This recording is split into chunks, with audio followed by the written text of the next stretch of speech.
या पत्रकार परिषदेसाठी माझ्यासोबत उपस्थित आहे डॉक्टर दाक्षायणी मेनन मॅडम, त्याचबरोबर ॲडव्होकेट सुनीता तिवारी, त्याचबरोबर देवेंद्र कुलकर्णी सेवावृत्ती आहेत।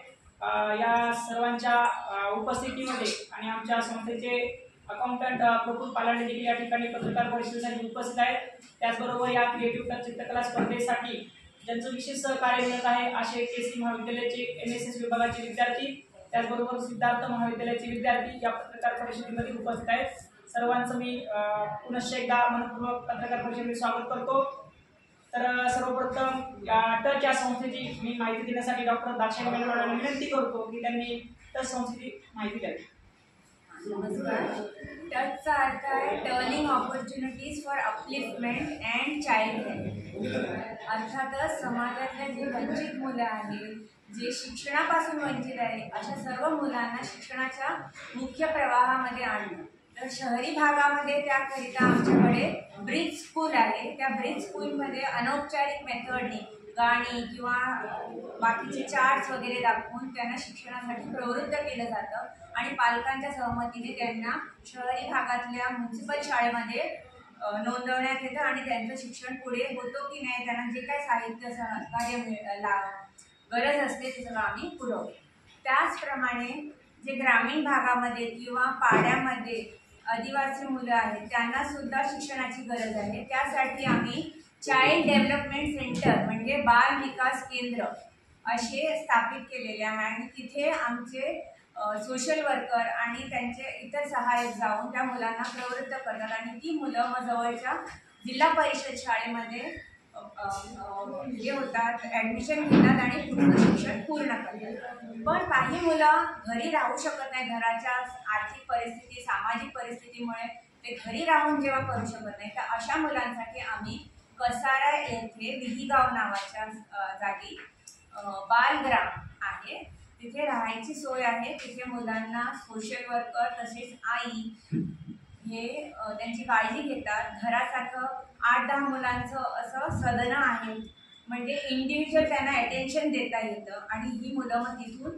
शाळेत जाऊन शिकून येतात। त्याचबरोबर त्यांना म्हणजे संस्कृतीबद्दल, बाकीचे जे आहेत हॉबीजबद्दल, खेळ, योगा हे सगळं शिकवलं जातं तिथे, जेणेकरून एकंदरीत त्यांचा त्या मुलांचा विकास होतो। 18 वर्षापेक्षा जेव्हा मुलं मोठी होतात तेव्हा खास करून पुरुष जे आहेत म्हणजे मुलगे जे आहेत त्यांना कुठल्याही अनाथालयामध्ये राहता येत नाही, त्यामुळे आम्ही गोराई येथे आशा सदन नावाचा आमचा सेंटर आहे, तिथे ही मुलं येऊन राहतात आणि लर्न व्हाईल यू अर्न म्हणजे शिक्षणही घेतात, त्यांना तिकडे राहण्याची खाण्याची सगळी सोय पण आहे आणि त्याचबरोबर पार्ट टाईम नोकरी करून ते स्वतःचं जे काही खर्च आहे ते भागवू शकतात। त्याचबरोबर सर्व जी मुलं आहेत, भले ते घरी राहून असो किंवा आमच्या बालग्राममध्ये असो किंवा आशा सदनला असो, त्या सगळ्यांना पुस्तकांची गरज असते। त्यासाठी आम्ही पुस्तक पेढी म्हणजे बुक बँक हे आहे आमचे 4 ठिकाणी, मुंबईमध्ये बोरिवलीला आहे, बालग्राममध्ये आहे, नाशिकला आहे आणि रत्नागिरीला आहे। त्याचबरोबर विमेन अँड यूथ एम्पॉवरमेंट करतो, म्हणजे महिला व जे युवा आहेत त्यांना सुद्धा स्वतः शिक्षण किंवा युवा पिढी जी आहे त्यांना कम्प्युटर एज्युकेशन, कम्प्युटर स्किल्स दिले जातात। ज्या महिला आहेत त्यांना शिवणकाम किंवा अशा काही स्किल्स शिकवले जातात जेणेकरून ते आर्थिक मदत करू शकतील त्यांच्या कुटुंबात। त्याचबरोबर आमचं हिलिंग टच आहे। हिलिंग टच म्हणजे अर्थातच त्याच्यात तुम्हाला कळेलच की आपण मुलांचं किंवा बाकी जे समाजातले लोक आहेत त्यांच्यासाठी आरोग्य कॅम्प घेतो आणि त्या कॅम्पमार्फत ज्या निरीक्षण करतो, स्क्रीनिंग करतो आणि ज्यांना गरज आहे त्यांना पुढच्या ट्रीटमेंटसाठी पुढे नेतो। जी छोटी मुलं आहेत आमच्या आशा सदनमध्ये, बालग्राममध्ये किंवा इवन ब्रिज स्कूलमध्ये, त्यांना सगळ्यांना जंताच्या गोळ्या, आयर्नच्या गोळ्या ह्या सगळ्या पुरवल्या आहेत। तर अशा प्रकारे आमचा हा कार्यक्रम आहे, जेणेकरून आमचा उद्देश आहे की कोणतंही मूल मागे पडू नये, सर्व मुलांना समान हक्काने त्यांना शिक्षण घेता यावं आणि आयुष्यात त्यांना पुढे जाता। आता आमच्या कार्यक्रमाबद्दल हा जो आम्ही करतोय हा आमचा 15वा वर्ष आहे चित्रकला स्पर्धा, त्याबद्दल तुम्हाला सांगते. आता आपण बघितलं तर समाजामध्ये असे अनेक विद्यार्थी आहेत की रस्त्यावर भीक मागतात, फुटपाथवर असतात, सिग्नलला असतात, मिरची विकतात, भंगार विकतात. अशा मुलांना शिक्षणाच्या मुख्य प्रवाहात आणण्यासाठी तर संस्था मागच्या 10 वर्षापासून कार्य करीत आहे. संस्थेची सुरुवात 1993 ला सुरू झाली, परंतु 10 वर्षापासून अशा बेघर मुलांच्या निवासी प्रकल्पावर आमचं काम चालू झालेलं आहे.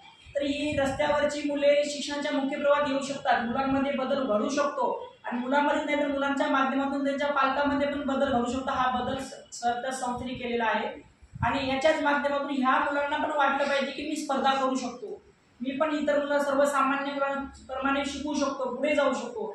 हा भाव प्रत्येक मुलांच्या मनात जागवण्यासाठी टच संस्थेच्या वतीने दरवर्षी क्रिएटिव्ह टच चित्रकला स्पर्धेचे आयोजन केलं जातं. हे आमचा 15वे वर्ष असून दरवर्षी 14 नोव्हेंबर रोजी ही चित्रकला स्पर्धा आयोजित करण्यात येत असते. तर यावर्षी 14 नोव्हेंबर 2025 वार शुक्रवार रोजी प्रबोधनकार ठाकरे मैदान शिवडी या ठिकाणी आम्ही चित्रकला स्पर्धेचं आयोजन केलेलं आहे. तर या चित्रकला स्पर्धेमध्ये ही चित्रकला स्पर्धा 3 गटामध्ये विभागलेली असून 4थी ते 6वीचा एक गट आहे, 7वी ते 9वीचा एक गट आहे आणि 10वी ते 12वीचा एक गट आहे. अशा प्रत्येक गटानुसार प्रथम पारितोषिक 10,000 रुपये, द्वितीय पारितोषिक 5,000 रुपये, तृतीय पारितोषिक 2,500 रुपये आणि चतुर्थ उत्तीर्णार्थ पारितोषिक 1,000 रुपये असं या स्पर्धेचं पारितोषिक वितरण आम्ही या ठिकाणी ठेवलेलं आहे.